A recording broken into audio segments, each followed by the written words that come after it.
Hola mis amadas hermanas, que Dios les bendiga. Primeramente les pido disculpas porque el miércoles no pude hacer la predicación, estuve muy afanada, pero ahora lo voy a hacer. Que Dios me las bendiga grandemente, que me las llene de gracia, de bendición a cada una de ustedes, les ayudes en todas sus tareas domésticas, que les dé fuerza. Me alegro de poder continuar con esta labor de predicar la palabra, porque el templo está cerrado, pero la iglesia no ha cerrado su boca. Y eso es bueno, que podamos compartir entre nosotras la palabra de Dios, como también con la iglesia. Bueno, yo por mi parte también hago lo mío, hago mis mini estudios bíblicos y los comparto a aquellos que lo reciben. Ahora vamos a hablar de la palabra del Señor. Vamos a hablar de algo muy importante, lo vamos a ver en el Salmo 119. El título de esta palabra es la excelencia de la ley de Dios. Ahí está, la excelencia de la ley de Dios. Y el Salmo 119 lo vamos a leer en el nombre de nuestro Señor Jesucristo. Dice así: Bienaventurados los perfectos de camino, los que andan en la ley de Jehová. Bienaventurados los que guardan sus testimonios y con todo el corazón le buscan. Pues no hacen iniquidad los que andan en sus caminos. Tú encargaste que sean muy guardados tus mandamientos. Ojalá fuesen ordenados mis caminos para guardar tus estatutos. Entonces no sería yo avergonzado cuando atendiese a todos tus mandamientos. Te alabaré con rectitud de corazón cuando aprendiese tus justos juicios. Tus estatutos guardaré, no me dejes enteramente. Dios bendiga esta palabra. Bueno, amadas hermanas, qué cosa más importante para nosotros es entender la palabra del Señor. Y este Salmo 119, que es uno de los salmos más largos, que tiene más versículos, el Salmo 119 tiene 176 versículos. Y es el más largo, pero este salmo exclusivamente habla de la excelencia de la ley de Dios, es decir, la excelencia en guardar la palabra. Y vamos a encontrar en este salmo cosas tan importantes para nosotros, porque tenemos que entender que la palabra es aquella que a nosotros nos sostiene de alguna manera, así como la oración. No puede haber solamente oración si no hay palabra. Tienen que ir de la mano. Tiene que haber palabra y oración. La palabra es la que sustenta el ministerio. La palabra sustenta los dones, los ministerios, los talentos. Yo no puedo desarrollar un talento y no puedo desarrollar el don que Dios me dio si no tengo conocimiento en la palabra. No puedo crecer como cristiano si no tengo el conocimiento en la palabra. No puedo ser perseverante si no tengo conocimiento en la palabra. No puedo tener convicciones si no tengo conocimiento en la palabra. ¿Por qué? Porque la palabra me revela a Cristo. La palabra en sí, lo que usted tiene aquí encima, es un libro que tiene letra y tinta. Pero lo que está impregnado en este libro es la voz de Dios. Es esencialmente Dios mismo hablando a nuestras vidas. Probablemente no lo podemos mirar de esa manera porque quien te está hablando es una mujer de carne y hueso. Pero cuando la palabra se predica, es Dios el que nos está hablando a nosotras. Cuando la palabra se estudia, es Dios quien se nos revela a nosotros. Cuando nos interiorizamos en la palabra, Jesucristo empieza a hacer vida en nosotros, porque hay algo tan importante aquí que es la palabra. Y dice el versículo 1, dice, bienaventurado. felices, contentos, dichosos, plenos. Los perfectos de camino, los que andan en la ley de Jehová. Qué importante es eso, llegar a lograr eso. Aquí está diciendo feliz el hombre, feliz la mujer, que se siente pleno, que se siente dichoso al andar con su frente en alto, no tener que esconder absolutamente nada, que nadie tiene que apuntarlo con el dedo, nadie lo puede juzgar, nadie lo puede injuriar. Es un hombre o una mujer que camina libremente por la calle con su frente en alto y los vecinos no pueden decir nada de él o de ella porque es intachable en su manera de vivir, en su manera de hablar, en su manera de relacionarse, porque ha guardado la palabra.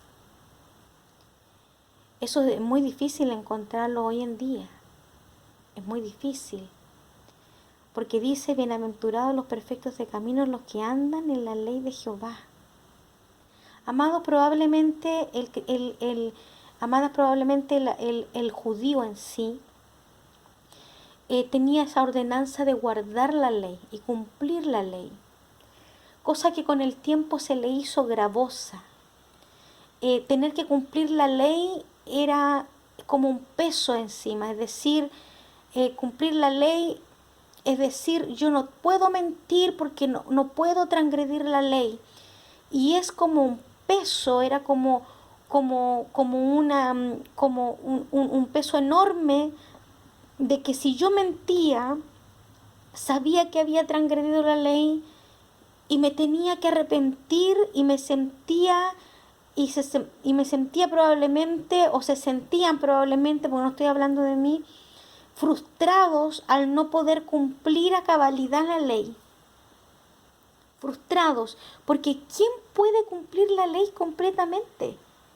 Por eso en el Concilio de Jerusalén se absolvió, por decirlo así, a los nuevos creyentes, a los gentiles, de no cumplir la ley, excepto que no debían comer de lo sacrificado, comer sangre, y tampoco podían estar en fornicaciones. Pero de todo lo otro en sí fue como una absolución, pero una absolución en no tener la carga de cumplir la ley con sus ritos, porque ni los judíos podían cumplirla. Pero nosotros, los gentiles, los que fuimos insertados en este reino, en esta familia espiritual de Dios, vino Jesucristo. Y Jesucristo vino a cumplir la ley. Eso no quiere decir que nosotros no la cumplamos, no. Pero en Cristo, cuando nosotros estamos en Cristo, nosotros, sin tener la carga de cumplir la ley, aunque hayamos sido absueltos de ella, sin tener la carga de cumplir los preceptos, los mandamientos de Dios, lo hacemos porque Cristo se hizo vida en nosotros. ¿Qué quiero decir con esto para que lo entienda? Es decir, yo no tengo la carga de no mentir para no transgredir la ley. Simplemente la mentira ya no está en mi boca porque Cristo vive en mí. Y como Cristo se ha hecho vida en mi vida, yo cumplo la ley sin necesidad de querer cumplirla. La hago porque Cristo se hizo carne en mí, se hizo vida. Por eso todo aquel que está en Cristo, dice la palabra, es nueva criatura. Es decir, si antes éramos mentirosas, estando en Cristo, no nos damos cuenta cuando la mentira ya no está en nuestra boca y estoy cumpliendo los preceptos de Dios, la ley de Dios, sin tener la carga de hacerlo porque tengo a Cristo morando en mí. Cuando Cristo muera en nosotros, nosotros podemos cumplir eso y entonces podemos ser luz. Podemos ser esa mujer, ese hombre bienaventurado porque anda en caminos perfectos. Y podemos decir, sí, gracias Señor, porque nadie puede venir aquí a apuntarme con el dedo. Nadie puede venir aquí a injuriarme. Gracias Señor porque puedo andar con mi frente en alto. Y eso lo podemos lograr a través de Cristo, solamente a través de Cristo. Bienaventurados los que guardan sus testimonios y con todo el corazón le buscan. Sí, bienaventurados somos los que tenemos a Cristo y guardamos su testimonio y buscamos a Dios de todo corazón, porque sabemos que Dios ha hecho grandes proezas y grandes maravillas. Que la Biblia no es un mito, no tiene mitos ni leyendas ni cuentos, que todo lo que está aquí yo lo asumo como cierto, yo lo asumo como real, como verdadero. Por lo tanto, yo guardo esos testimonios de Dios, guardo el que Él sanó a un paralítico, que le dio la vista a un ciego, que sanó a un leproso, que libertó a un endemoniado, que multiplicó los panes y los peces. Entonces, ¿qué hago yo? Yo tengo el testimonio de Cristo, de las grandes cosas que ha hecho y también de las que hace. Por eso lo busco con intensidad, porque yo sé que Él todavía sana, yo sé que Él todavía liberta, yo sé que Él todavía restaura, yo lo sé, yo lo he vivido, yo lo palpo, yo lo vivo, lo siento. A mí nadie me viene con cuentos. A mí, yo no vivo de experiencias pasadas, yo vivo de mi experiencia presente, de mi día a día. Por eso no me canso de buscar a Dios, no me canso de anhelarlo todos los días, anhelar su presencia, anhelarlo a Él. Porque he guardado todo lo que Él ha hecho por mí, lo que ha hecho por mi madre, lo que ha hecho por mi familia, lo que he visto que Él hace con mis hermanos, con la gente que amo. Lo veo. Dios es real. Dios es real. Y yo no le pido a Dios señales para creer en Él. No lo pongo en aprieto a ver si tú me lo das es porque estás de acuerdo conmigo y si no me lo das es porque no estás de acuerdo. No. Simplemente me doy a la voluntad perfecta y soberana de Dios, entendiendo que su voluntad no es la mía. Entonces me puedo sentir feliz, me puedo sentir plena, igual tú. Y yo creo que tú y yo podemos compartir esto porque estamos en Cristo. Podemos confiar plenamente en Dios. Nuestra fe, nuestra esperanza está plenamente en Él. No hay nada que nos saque de esa confianza, nada. Pues no hacen iniquidad los que andan en tus caminos. No lo hacen. Aquellos que andan en el camino de Dios no andan en iniquidad. Para que tú entiendas lo que es una iniquidad, probablemente te voy a poner un ejemplo. Yo soy mentirosa y quizás todos mentimos de alguna manera, todos mentimos de alguna manera, pongámoslo así, todos mentimos de alguna manera, ya sea literalmente o en hipocresía, todos mentimos de alguna manera. Y quizás de repente digo una mentira para ahorrarme un problema y lo soluciono al tiro antes que se me descubra. Por ejemplo, que mi esposo me diga, por ejemplo, Bertita, ¿me compraste esto? Y a mí se me ha olvidado y yo diga, sí, te lo compré, y cuelgo y se lo voy a comprar al tiro. Pero no quise decirle, no te lo compré para ahorrarme el sermón, ¿me entiendes, no? Pero cuando yo soy una persona que miente en todo momento, no solamente de mi boca, sino que también miento de manera de hipocresía, es porque tengo en mí una iniquidad, lo volví iniquidad. Es una cosa, un pecado que me calcome, un pecado que se hizo carne en mi vida, un pecado que practico deliberadamente, incluso teniéndolo como hábito, sin darme cuenta que es un pecado incluso, una iniquidad. Pues dice la palabra, no hacen iniquidad los que andan en tus caminos, no hacen iniquidad.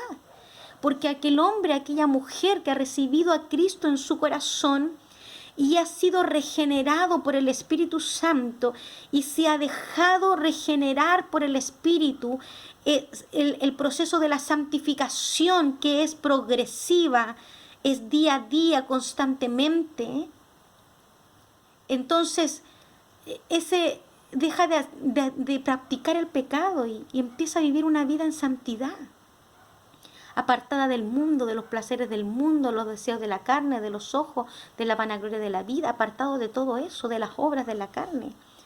Pues no hacen iniquidad los que andan en tus mandamientos, no. Ojalá, dice, fueran ordenados mis caminos para guardar tus mandamientos. Entonces no sería yo avergonzado. ¿Qué es lo que está diciendo aquí? El salmista está diciendo, precisamente está diciendo que él no tiene la capacidad para ordenarse a sí mismo. Yo no tengo la capacidad de ordenarme a mí misma. Yo necesito de ti, mi Señor, Espíritu Santo. Yo necesito que tú me ordenes, yo necesito que tú me ayudes, yo necesito que tú me dirijas, porque yo por mi propia cuenta yo no puedo. No puedo. Tú por tu propia cuenta no puedes. No puedes luchar contra una iniquidad, no puedes luchar contra una falta que tú sabes que la tienes. No puedes luchar si tú no pides la ayuda a Dios, si tú no andas de la mano de Dios. Solo no podemos hacerlo. No tenemos la capacidad humana, no. Es en Cristo. Entonces cuando yo empiezo a depender de Cristo y Él empieza a ordenar mi camino, yo no voy a ser avergonzada. Pero cuando yo no quiero dejarme guiar por Dios y empiezo a caminar creyendo que camino con Dios, de alguna manera voy a ser avergonzada porque la falta siempre sale a la luz. Y voy a ser escarnio de la gente, apuntada con el dedo, porque pequé, porque fallé, porque no me entregué completamente, porque no quise obedecer a Dios. Que Dios nos ayude, amada hermana, en esto. Te alabaré con rectitud de corazón cuando aprendiese tu justo juicio. Sí, y vuelve a decir, te alabaré rectamente cuando aprenda, porque yo creo alabarte rectamente, pero la verdad es que no lo hago porque no he aprendido completamente. Esto quiere decir que constantemente nosotros todos los días tenemos que aprender. Todos los días tenemos que desaprender algo para aprender algo nuevo, todos los días. Tengo que aprender a adorar a Dios. Tengo que aprender que adorar a Dios no significa entonar una alabanza con mis labios. Tengo que entender que yo adoro a Dios en mi manera de vestir, en mi manera de hablar, en mi manera de comportarme, en mi manera de relacionarme, en mi manera de amar a mi hermana, a mi prójimo. Precisamente yo no puedo ser una adoradora si yo no tolero a mi hermana. No puedo adorar a Dios con mis labios si yo no estoy en comunión con mi hermana. Entonces el salmista dice, cuando aprendiese, porque es necesario que aprendamos. Es necesario para poder entregar una adoración genuina. Tus estatutos guardaré, no me dejes enteramente. Sí, dice el salmista, los voy a guardar. Voy a procurar andar en rectitud, voy a procurar adorarte de recto corazón, esperando y esperando que tú me enseñes y dejándome que tú me enseñes. Entonces le dice, y tus estatutos guardaré, no me dejes enteramente, no me dejes si caigo, si fallo, no me dejes. Y ahí nosotros tenemos a nuestro Cristo maravilloso. Él nunca nos deja. Él siempre está ahí apresto para ayudarnos, para fortalecernos. Siempre está ahí. Por eso, amada hermana, yo te insto a que ames la palabra, te interiorices en ella, que la leas con entendimiento, que le pidas a Dios que te dé el entendimiento para poder entenderla, para poder atesorarla, para poder llevarla a práctica. Jehová les dio promesas a su pueblo, dijo, mira, si ustedes guardan mis mandamientos, los escuchan, los atesoran y los ponen por obra, ese fue el orden que le dio de Deuteronomio 28, entonces yo les daré todas estas cosas, muchas bendiciones. Pero si ustedes no lo hacen, bueno, todo esto también va a venir si ustedes no lo hacen. Dios siempre ha pensado en bien para nosotros. Él quiere bendecirnos grandemente. Él quiere prosperarnos de una manera sobrenatural. Él quiere que vivamos de una manera sobrenatural. Él quiere bendecirnos no solamente espiritual, sino también materialmente, sobreabundantemente. Pero Él busca obediencia. Por eso Jesús dijo, buscad primeramente el reino de Dios y todo lo demás será añadido. Es decir, cuando nosotros buscamos a Cristo, buscamos su palabra, buscamos a Dios primeramente en nuestra vida, de alguna manera todas las cosas serán añadidas sin necesidad que nosotros la pidamos, ahí la va a traer Dios. Antes que abramos la boca, Él la va a tener ahí. Porque Dios busca bendecirnos. Pero Él también nos prueba. Y la manera en que nosotros amamos a Dios, en que Dios se siente amado por nosotros, es cuando nosotros guardamos la palabra. Así lo dice Juan capítulo 15. El que me ama, mi palabra guardará. Así lo dice. Y Dios se siente amado por nosotras cuando nosotras guardamos la palabra. Pero no solamente la guardamos cuando la escuchamos, sino que procuramos meternos en ella, leer, entender, estudiar. Hay muchos que se hacen maestros sin haber tenido un maestro, y no hay peor maestro que no se deje enseñar. Por eso es importante que nosotros siempre estemos llanas a la enseñanza, estemos llanas a aprender. Que Dios te bendiga grandemente en este día, amada hermana. Que Dios te guarde y espero que esta palabra sea de bendición para tu vida. No es una palabra de gloria, de amén, de gloria a Dios y aleluya. No, es una enseñanza, es una reflexión que nos hace pensar, que nos deja pensar. Que Dios te bendiga. Son mis sinceros deseos y nos veremos pronto. Bendiciones.